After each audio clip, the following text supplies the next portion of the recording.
She cries. This bitch cries. Oh, I cry. I love that. That makes me so happy because I'm such a crier. And I always try to like hold it back, and then I'll do like the deep, like, you know. Oh, the hyperventilation. The hyperventilation, yes. Yeah. And just the like deep voice of, I'm not crying, but I am totally like need to bawl my eyes out immediately. Yeah. I think I need to cry more. I don't cry very often. No. You've seen me cry once. Twice? Twice is 3-ish maybe, which for like 3 years spending roughly 75% of the time together is not much. One cry a year. You get one a year. I get one a year. Like one time when we had to move Stevie. Yeah, every time I move my cat, I cry because she gets so upset that I get so upset. Yeah. She doesn't like moving. That's what you cry about? She screams, and that's your baby. it's actually upsetting me thinking about it right now. Oh That's my baby. Oh, this is a great podcast. Just all of us crying. I bring two of the toughest bitches I know on my podcast, and I'm like, yeah, this is gonna be. No, every time it's the most. You're adorable. You're literally tearing up. Like, I mean, like very traumatic things will happen, and I'm like, cool, calm, collected. My cat is minorly inconvenienced, and I'm sobbing. You gotta let it out somehow. Oh, it's truly psychotic. What else have you seen me cry though? Your birthday party. Your birthday party, even though you pretend you didn't cry at your birthday party. Yeah, that total I did cry at denial. my birthday party. That was very sweet. And one time, I think I just like really hammered at JMO some kind of drama. Oh. Some kind of like breakup or not breakup or something. Oh, okay. But like a while ago, years ago. Years ago. Okay. Or like stress. It might have not even be like any kind of like relationship drama. I just remember It could have that been like my mom. Yeah. Has stand-up comedy ever made you cry? No, I've never cried from stand-up. I have, because that's the thing is, it's like, I don't know, when I get like really sad, I don't cry. I kind of like crumble, if that makes sense. Do you shut down? Yeah. Yeah. And then I will just like go be alone, like in the woods or my bed for like a week. What a youper you are. I'm a stoic bitch. Oh my God. Truly a woman of the woods. You're like, I'll be floating in Superior. Thank you so much. Do not call. Yeah. No, literally. Like, yeah, I just got to go like be alone. So like, I think I cry in scenarios where I know it's not as extreme. But so comedy has like put me out where it's like, I'm not seeing anybody or doing anything for like several days. Yeah. Like, yeah, I think I've had a bomb that's done that. Or it's like, I think I'm just done. But Do you remember which bomb? Remember where? I'm trying to think. I think one of the most frustrating, angry bombs of my life was at the Laughing Tap, which is a wonderful club. And this was not at all their fault. Yeah. Shout out to the fam. I was on the show with another comic who is a lovely guy from Chicago, and he had invited all those Tinder bitches. So like, there was What? Great club, lovely men, and all these bitches. all these bitches. There's 20 women or something. Okay, so back up. Yeah. This comedian is coming to towns and is on Tinder being like, I'm blah, Getting blah, blah. bitches. Getting Yeah. bitches. Like swiping right. Probably puts it in his bio, like headlining whatever. Probably. I don't know. I didn't really. Kind of a smart idea. No, and like he's a huge cutie. Like this made sense. Okay. He sold out. Literally half the room are his bitches. Okay, like it wasn't a full room that night. So Promising sorry. 20 people to go on a date, but the date is meet me at this comedy club. And they all know that Surprise, they're I'm there. on stage. They're all sitting together. They all know they're all there for the same guy. It was crazy. It was absolutely nuts. Crazy. Some of them were just like friends hanging out for the ride. You know what I mean? Okay, sure. But I'm like, oh, I love this because there's 20 bitches in the audience now. They're gonna love me. Hated me. Absolutely fucking hated everything I said. Wouldn't make eye contact with me. When I called them out for it, they were like, what? Like it was. I was going to say, of course they talk like that. Yeah, no. Any woman who agrees to the Tinder date of a, like, knowing damn well there's other women, like, what? Yeah, no, these are not women with a lot going on. They're literally pick-me bitches. Which usually I relate to. You know, I don't got a lot going on. In this scenario, I was at least like, yeah, but if we're all gonna be dumb, we're gonna be like dumb, right? Yeah. You know, that was one of the most devastating nights of my life because the audience was mostly women. You're like, two dudes on the lineup. Feminism's not real. I'm not funny. Yeah, they both hate murder, myself. and I have like 20 minutes of silence, and I think I left there just being like, this is not for me anymore. 20 minutes of silence is so brutal. So brutal. I've bombed a feature set, and Yeah. it is not a good feeling. I would rather bomb hosting or headlining than feature. 100%. Yeah. Because like features like, oh, the host did their job and now here I go, and then you bomb and it's like, oh, so it is personal. Yeah, It's yeah, not yeah. the room. It is You me. just don't Yeah. like me. Like when you're a host, you can say the room has to move. But like when everyone but you has the feature question, is like, you just really don't like me. You just saw me and were like, nah. Nah, not for me. Local laughs at the tab. Like I think at the beginning of the year, there was one of the shows was me featuring, and exactly that scenario. Like everyone did well. And then it was your turn. And then I featured before Elijah and like went up and they were like, nah. No. Oh, I Not know. you. I remember this. Yeah, yeah. Ay, ay, ay, ay, ay. And even like headlining, if you bomb, it's like, oh, well, they were tired, right? Like the show is just too long. Truly, truly. Well, and then you have so much time, you can save it. Yeah. You know? You have a lot more time to work Yeah, and yeah, yeah. fuck around. And then even like then it gets kind of funny because you're like, it's been 40 minutes, huh? Yeah. Yeah. Enough space to like make fun of the situation. Yeah, You know, yeah. jokes don't land and whatever. I've been just talking to the audience way more too. Like, Yeah. I just stopped caring personally for me. I don't know what's going on, but I Yeah. was just like, all right, let's just do this. Do you guys go into the audience ever? Yeah, I do. I do crowd work pretty regularly. Luise, not so much, but you're starting to. Yeah, I mean, not so much crowd work, more like getting to the point Interaction. where I'm willing to acknowledge that they are there too. Okay. Where I'm like, I see you.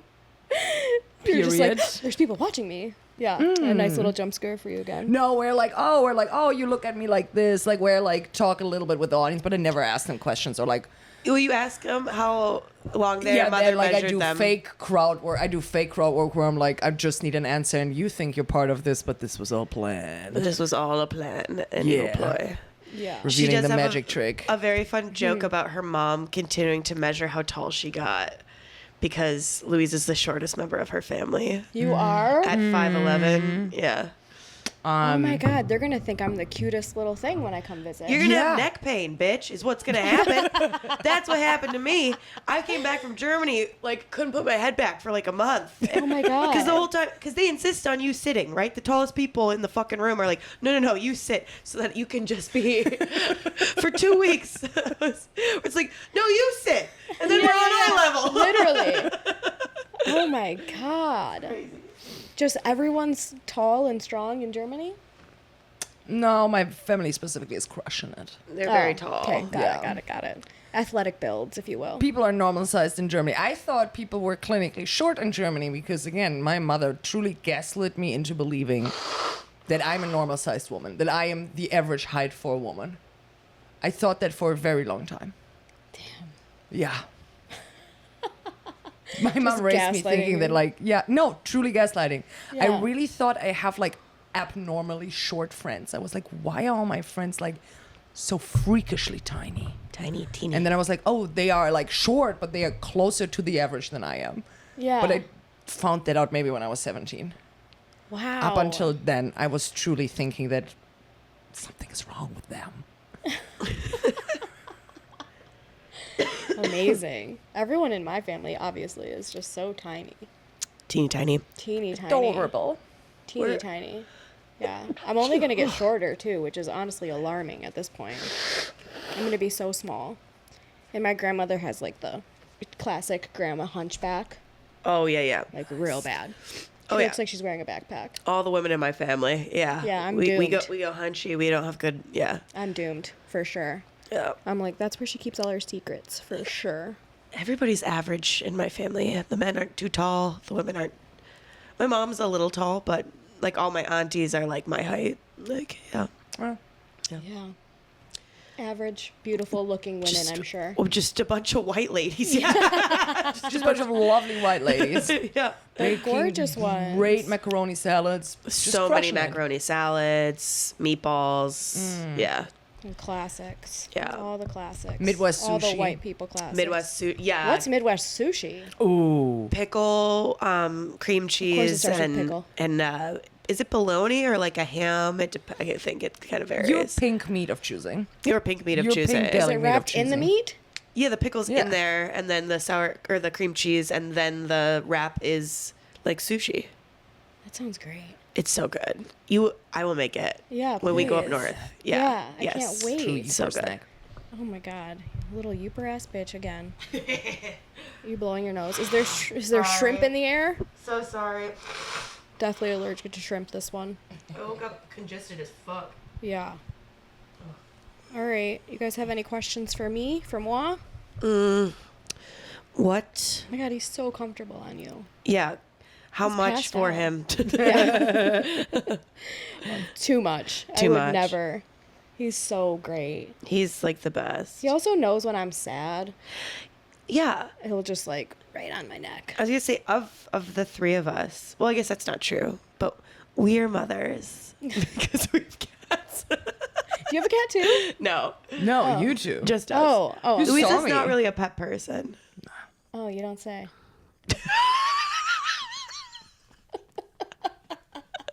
No, I'm very cold. The thing Cold is and there is lovely. no I see you function with, I to see an you animal. with one fish. Yeah. I see you with one fish that you don't feed. Yeah. No. I would feed it, and I would be on schedule, but Regular. Only one meal a day. Yeah, regular meals, no snacks. No snacks. No no snacks. snacks. You didn't have pets growing up? we had a dog. Okay.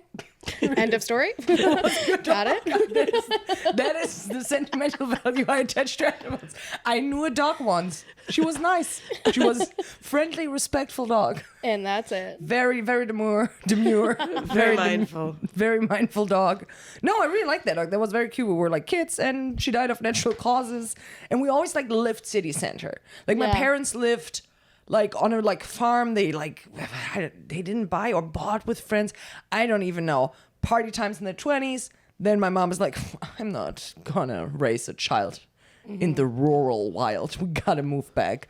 So moved back city center, and then they took the dog they had like on that farm with them. But when that dog died, my mom was like, that dog doesn't believe in the city center. Like, we got a big dog again. We're like, we always live in apartments. Like, we don't own property. We live in like Okay. 3rd floor, 4th floor, 5th floor apartments. So she's like, Yeah. I'm not gonna do this again. I have 2 little kids, and then so we never had a dog again. And I just am fine with that. I like dogs. If I ever would live somewhere rural, which hopefully never happens, I would get a dog and walk around with it. Mm-hmm. I just also, I don't know, I don't like having hairs on my clothes.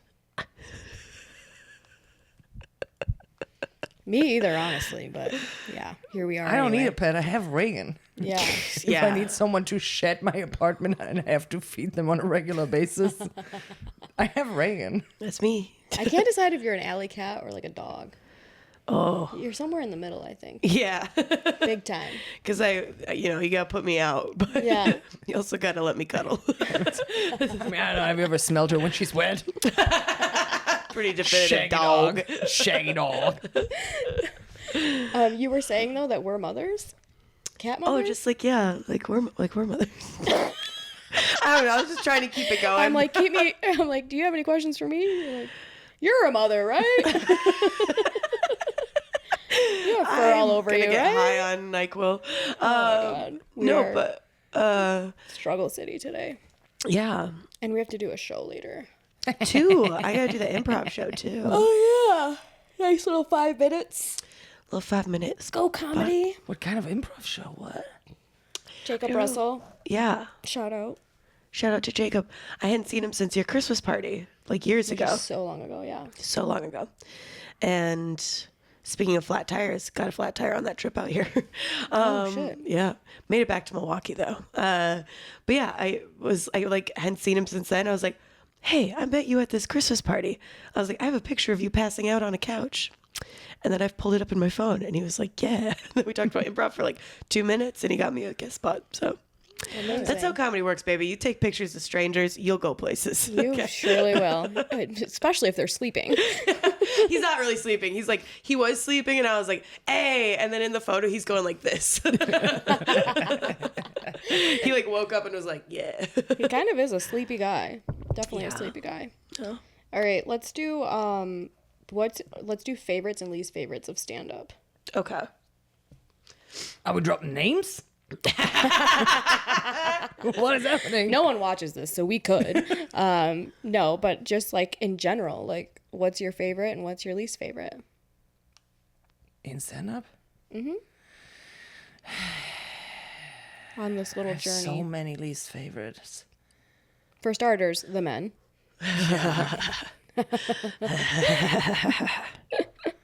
No, they are not even like. There's also like a Not problem relevant with the enough not to worth make my mentioning. most. Yeah. No, they would not make my top 5. There's so much. I mean, I would say the other way around. Like, let's put the things that I like the least about stand-up, I find majority men guilty of. In that way around. It's not that, like, I don't like men. It's just, like, the things that I don't like, they do a lot. Like, having penises. Having Pulling them out. opinions. Showing them to you in dark alleys. All Yes. that kind of stuff. Yeah. No. You don't like that? Not Oh, I just seldomly. need to I'm a get laid. very like aesthetics forward person. Most of the dicks are ugly. They really are. Yeah. Terrifying, truly. Something undignified about the fellas. Something about it. No, okay. Serious. Okay, least favorite about stand-up. It's probably like something with writing where just like there's so much like lazily written material or like so much material where, like I heard this before. This is like this thing when you just watch a comic and before they are at the punchline, you have figured out what the punchline will be. And it's like, did you not notice this yourself yet? No one has made you aware. Like I like stand-up the most when I can't guess the punchline. When I genuinely like am clocked in and I'm listening and I'm following because like this is surprising, this is exciting, this is so cool. I do not know what happens next. And I feel like there's a lot of stand-up where at this point, when you watched a certain amount, you're like, yep, and depression joke. Fantastic. This will be actually about his dick. Good. Got it. Here we go. Is this like a ha ha ha trans people, but then like no, I'm just joking joke? Is this like the classic like I say something politically correct to think you're like a fan, and then I say like something really fucked up and you're gonna laugh even harder? Where I'm like, these are like rhythms that are like a little bit overdone. Yeah. Yeah. And they are sometimes presented, and like I said, this is not just dudes. There are also like a bunch of girls who do that. They're like presented as if this person just came up with this, and it's like, nah, we done this, we've been there. Least favorite. Okay. That's what he's favorite, just like knowing where things go. Yeah. What's your favorite? My favorite thing? Like I say, yeah, when I don't know where it's going, when it's truly like surprising and like overall surprising, also like mood-wise surprising, where I'm like, oh, I didn't think this joke would be silly, but it's silly. I'm so happy. Or I didn't know this joke would be personal, but it became personal. It's truly like least favorite is like unoriginal and favorite is like surprising. It's like truly like elation. Okay. What about you? I'm trying not to sneeze. Favorite prop favorite prop comedy. Yeah. Yeah. Prop comedy, 10 out of 10. Least favorite, female stand-ups. Can't stop talking about their vaginas. This is a boys podcast now for the boys. That's why we're wearing matching Adidas hoodies. Also like me doing nothing All against the day. lesbian allegations, just like all wearing matching sweaters. Oh, Jesus. Yeah, how are you ever going to beat it? It's never going to happen. All day I dream about suicide. Anyway. I think my least favorite is, I feel like there's just like a lot of people who do stand-up comedy who don't like stand-up comedy. Yeah. And that's my least favorite thing ever. Yeah. Where they don't feel like they feel like above watching people who are more successful than them, and just genuinely seem to be in it for the wrong reasons. Of like, Angels like holding a microphone and talking. She said, interrupting her friend holding a microphone talking. but way to make it an example. Yeah. No, exactly. Learning by doing. Way to teach us something. And then I think my favorite thing though right now, is kind of like along that lines. It feels like, at least in our little local scene, and I try to stay in the moment. It feels like there are people like what Luise was talking about who do like stand up and are trying to do weird shit. Cause I'm like not really that kind of comic. I'm pretty, you kind of know what my shit is. People just find me silly. Like I'm not like very alt or like outside the box or creative.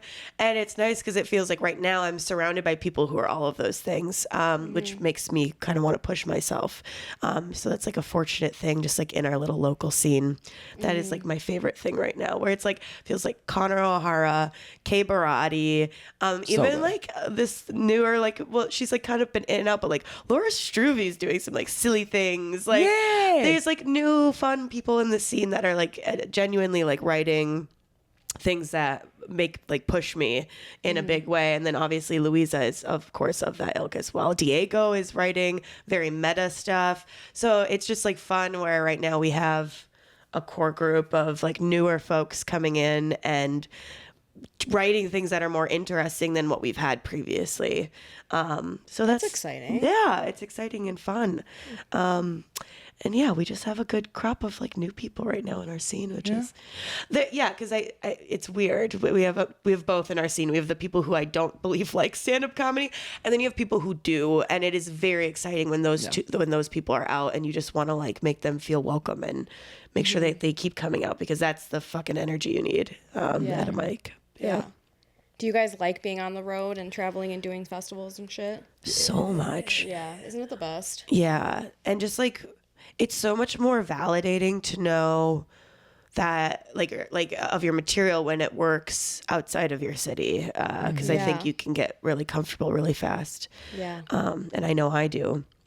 So to know that I can come to Michigan or South Dakota or Atlanta, and the shit all works. It's like, fuck yeah. Yeah. I think sometimes it does even a little bit better, depending on where you're at, especially when you're doing these rural rooms. And like we were talking last night, like a lot of those people don't get entertainment. No. So A, they pay those gigs usually pay well, and then B, like they're just great audiences because they're so excited to be there. Yes. And they're like great laughers and they're down for a good time. Yeah, they're more open-minded than a city audience who has access to comedy and have some kind of idea of what it should be to them. Yeah. Yeah. Exactly. You know, so when you're in the same city, they've seen you. They know. Like when you say like, oh, stand-up is the best one, it's surprising. You never truly surprise these people anymore because they've seen you and they know what you got. Yeah. Like especially like Milwaukee. I mean, even when we write new jokes, we basically go to Bremen, go to the Laughing Tap, and then maybe hit one or two other mics that are like monthly in our town that pop up. And that's that. Yeah. But everyone there knows you, and also you get at a certain point when you've been like a solid comic for a certain amount of years, you get the benefit of the doubt. It is this thing, like we can do stuff at Bremen and things can work at Bremen at their worst possible form already, because that is an open mic we host. The audience like knows us when they show up, when they're a regular audience, and they give us a nice smile, some giggles, even when stuff is shit, because we get the benefit of the doubt. And then it's like really nice to go somewhere where no one knows you, no one knows if you're a good comic, and you still get them. Where you're like, I don't have a benefit of the doubt. I either get these people or I don't. And when you then get them, it feels like, that my joke carried this, not me. Not my like, I don't know, position as the host of this open mic, my position as a comic who's been showing up here for a while, just my jokes carried that. That feels really good. Yeah. Yeah. That is like my favorite thing about traveling, I think. There's a sense of freedom too. Like, I'm just going to be in and out of this town. Yeah. So I don't give a fuck. Like, also you thought that I part- didn't care in Detroit? I really don't care. Like when I'm on the road. Like obviously, if it's a great opportunity and you want to like be professional, you want to like bring your A game and all that. But like, if you're just traveling, doing like these little bar shows or whatever, like I'm just all about having a fucking good time, saying whatever the hell I want in the moment, and then getting the fuck out of there. Yeah. Because I'm just like, y'all might never see me again ever. So who cares? Yeah, it's like, Yeah, you have to like maintain some kind of aloofness in knowing that like there's going to be the next gig, the next place. So like you care enough to want to do well, but then you also have to care a little enough, like care as little as enough. I don't know how to make this work in English. Luise. No. You can't care so much that it like, yeah, railroads you. Like you have to be able to just like keep it moving and just like be like, well, that's that. There's nothing else I can do. And then go to the next gig. Yeah. Yeah. It's like comedy's like weird like that, where you do have to, part of caring about it is maintaining distance from it. Yeah. Which is very strange. Yeah. It's so weird. But for emotionally broken girlies like us, actually very easy. Being emotionally avoidant with something I love? No, that's not something we've ever done. All right, kids. Anything else for me? Any other questions? And you before never we wrap it up? I don't know if you talked about it like on this podcast before and people are gonna get annoyed, but like when did stand up make you cry? Yeah, when it's time to make you cry.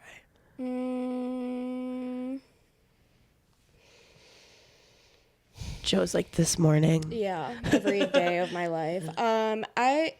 We had a good conversation last night about me producing. Yeah. A lot of my tears come from what other people think about me or how they perceive me, because I'm very perceived in this town.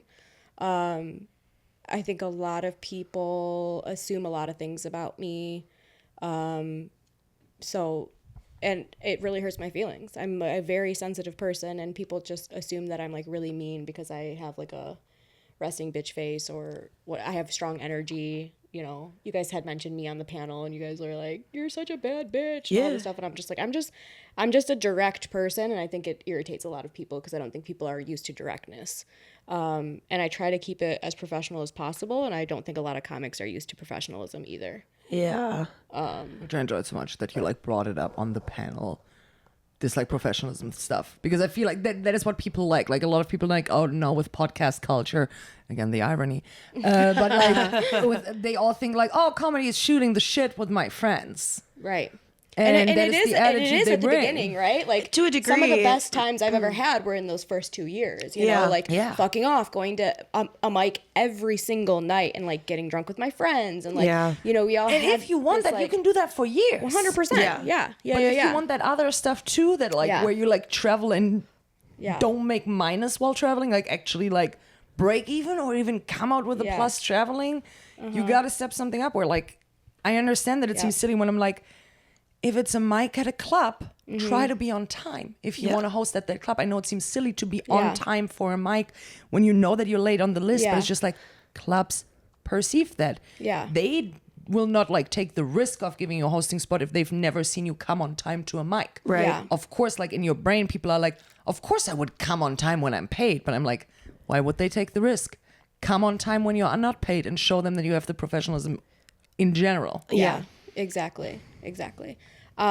There's also, I've had like a really hard year mentally. So there was a time, obviously everybody knows that I like took a hiatus and stuff, but a lot of my hiatus had to do with, I didn't know if I wanted to do stand-up anymore. Yeah. And I was like in therapy about it. And it was something that I cried about for a long time to my therapist and just like on my own. This is like very deep and not funny and kind of sad, but here we are. But I realized how much I truly love it.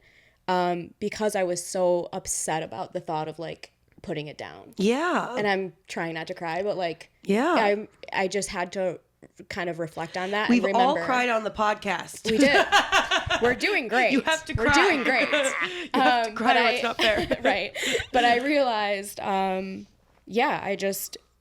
it felt like I was breaking up with my best friend. Yeah. When I thought about leaving stand-up and how frustrated I was that I like didn't feel creative or driven or passionate about something that I had loved for so long. I think that's like, I don't know. There's like a big like hustle culture in comedy, obviously, like grind. But like also I think you have to face the reality that sometimes in order to get better or like maintain a healthy enough relationship to do stand up regularly long term, you have to kind of take seasons where you step back a little bit. Yeah. Whether it's like solidly for 3 months or it's even just like, I'm not booking more than 4 shows this month, something like that, you know, like there's different levels to it. But like, I don't know. I especially like none of us are hedge fund babies. We don't have mommy and daddy's money that's putting us up at all. So we have to work full-time jobs and do all this shit, unfortunately. And if you are a hedge fund baby watching this, good for you. I don't hate you for it, but I kind of do. But actually, go fuck yourself, and your success has nothing to do with you. Nothing you will ever achieve will be done by your own making. I hate rich people. There will, at the end of your life, always be the emptiness and the question, what would have been if I didn't have that money? Yeah. You will never feel proud of any achievements because all of them are tainted by the broken system that accumulated this amount of capital that should never have been in the hands of one individual alone. Keep that in mind. But I love your podcast. And if you book a show, I would love to be on it. Exactly. If you are opening a club with your parents' money in any like nice Please coastal consider city, me. consider us. We would love to come by. If you are like starting your own festival, if you're making a web series, please consider us. As a rich person, I know you love to see a poor grovel. So Exactly. Help a peasant out, would you, sis? But that's what I mean. It was like genuinely like we don't have these luxuries, so we have to take breaks and take care of ourselves and take care of your brain and take care of your wallet and like all that shit. That was who was from Indiana? We like had that in her PowerPoint at the Jetta. Yeah, that was Jetta. Who was on your show then? Yeah. Oh, okay. We did the Plymouth show together afterwards. Yeah, like Jetta had like this thing on her PowerPoint that was like it was like mental well-being, professional well-being, financial well-being, and that just like I don't know, like that it's hitting for me because you took the summer off of comedy. I took the summer off of working. I quit my job and I've been unemployed. So like for me, which was a good move in many ways, but also like now I'm at the point where it's like I'm gonna have to probably take a little bit of a pullback on my traveling with comedy and just do things locally while I get my wallet right again. Like I needed to not be working because I needed a career change, and I'm making a career change, so everything worked out the way that it should. But now it's time to like do that other thing. So I don't think you have to feel bad about like questioning that. Yeah. I think everybody does to a degree. Yeah, absolutely. And again, like I don't know if I felt bad about questioning it. I just was more like startled and concerned of like because you lost like because I lost the passion for it. And I know that there's plateaus. Like I've been warned of plateaus and burnout and all the stuff since I started, because I started so like you know with so much passion and drive and like did all the things, and some may say too much, and so professionals would be like, you're doing great and you're naturally talented and like all these things and positivity and da-da-da, but then they would also be like, but be careful. Yeah. Because one day you're gonna fucking burn out. Get a little if exhausted. you keep it up like this. Yeah. And then that's what happened. Yeah. And I was like shocked. And you had an Eat, Pray, Love summer. Yeah, I really did. Ratchet summer is what we've been calling it. The same vibe? Yeah, same, but different. But yeah, so I just was mostly just so sad, and again felt like I was getting divorced. Yeah. So, but working through it, trying to find the passion for my lover again. Yes. But just like J-Lo and Ben found back together. Exactly. Just to break up again. Just to be Which then will probably seen. happen. No. They already broke up and now they're making out again. Canoodling. Canoodling. Yeah, they went to Canoodling brunch with or comedy. something. Yes. I'm trying to brunch with stand-up for sure. Yeah. Yeah. Give stand-up some tongue. Eat its ass. Okay. All right. Well, that has been our episode. Thank you guys for stopping by. And by stopping by, I mean living in my house for 4 days. It's been truly wonderful. I can't wait for all of us to move to New York City together in 2 years. Let's go. And bring all our cats. Bring all of our cats, plus Connor Mead.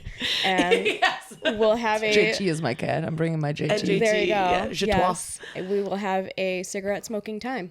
Amazing. Where can the people find y'all?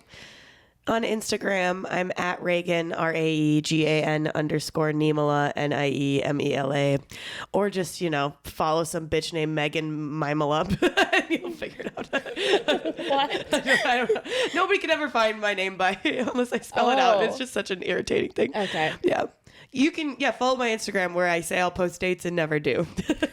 talking about you want to talk to the anti-tech where bitch? I don't post my dates, and I say that I don't post my dates, but that is as annoying as just posting your dates, and it's truly ruining my life. If you want to see a woman unravel online, crushing under the weight of the algorithm that holds it all together, you can follow me on Instagram at Luise_.